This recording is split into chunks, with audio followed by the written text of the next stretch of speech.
عارف رومی رحمۃ اللہ علیہ فرماتے ہیں کہ مثال دینے کے لیے بات سمجھاتے ہیں. فرماتے ہیں ایک شخص جنگل میں لکڑیاں کاٹنے جایا کرتا تھا تو شیر سے دوستی ہو گئی, یعنی ڈائریکٹ بادشاہ سے دوستی ہو گئی, اور بادشاہ بھی وہ جو جنگل کا بادشاہ ہے.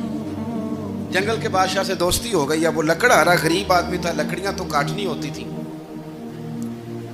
تو وہ جنگل کا بادشاہ اعلان کر دیتا جانوروں کو کہ میرا دوست آیا, ایک تو کوئی تنگ نہ کرے, اور دوسرا یہ کہ سب لوگ مل کے اس کے ساتھ تعاون کریں.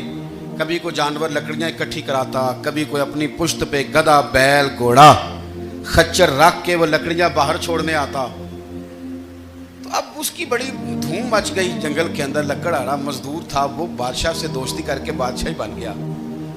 وہ گھر آ کے نا بیوی کو اکثر بتاتا کہ میرا ایک دوست ہے, میں جاتا ہوں تو ساری پہلے ہی مخلوق کھڑی ہوتی ہے میرے استقبال کے لیے. دوستی جو بڑے سے ہو گئی ہے. بنا ہے شاہ کا مصاحب تو پھر ہے اتراتا, وگرنہ شہر میں غالب کی آبرو کیا ہے. ہمیں تو پوچھتا ہی کوئی نہیں, یہ تو بنا ہے شاہ کا مصاحب تو پھر ہے اتراتا, وگرنہ شہر میں غالب کی آبرو کیا ہے. تو وہ لوگوں کو بتاتا, بیوی کو بھی بتاتا دوست ہے. تو بیوی کہنے لگی اتنی تو تعریفیں کرتا, یہ نہیں بتایا کہ وہ جنگل کا شیر ہے, پر نیرا دوست بتا دیا. بیوی کہنے لگ گئی کہ تو اتنا جو اس کا ذکر کرتا ہے تو کسی دن بلا نا, بلا کسی دن تاکہ اس کی دعوت کریں. اب اس نے پھر نہ اس کو پردے میں رکھا. کیا کہتے ہیں آج کل, سرپرائز دینا ہے, مگر سرپرائز دینا ہے, پردے میں رکھا کہ وہ شیر ہے. تو وہ بلا لیا گھر.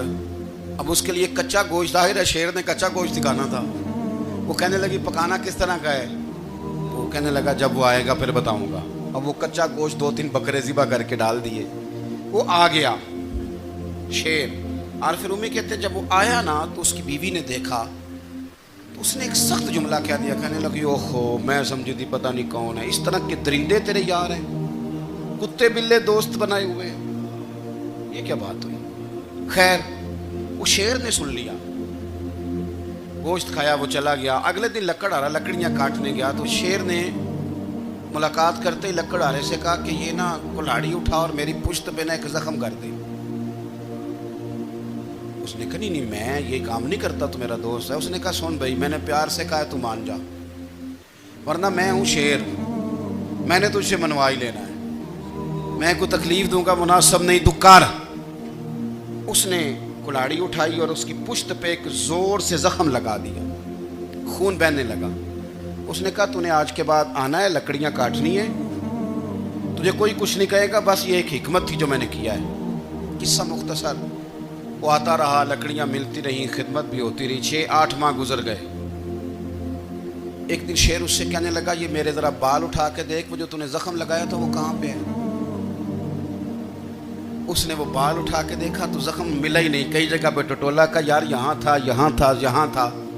شیر نے پھر کیا کمال ہی جملہ کہا. اس نے کہا کہ وہ جو کلاڑی کا زخم تو نے لگایا تھا نا وہ مکمل ہو گیا, لیکن تیری بیوی کا جو لہجہ تھا اور اس کی جو تلخی تھی وہ آج تک میرے ذہن میں موجود ہے, وہ ابھی بھی مجھے تکلیف دیتی ہے. وہ بات سوچتا ہوں مجھے اس نے درندہ کہا, اس نے میرے بارے میں اتنے کچے اور کمزور اور سخت جملے کہے, تو وہ بات مجھے بھولتی, وہ آج بھی میرے ذہن میں اسی طرح گونجتی ہے. تلخ جملے جو اس نے کہے اور خوفناک جو انداز اس نے اختیار کیا, وہ بات مجھے کبھی بھی بھولتی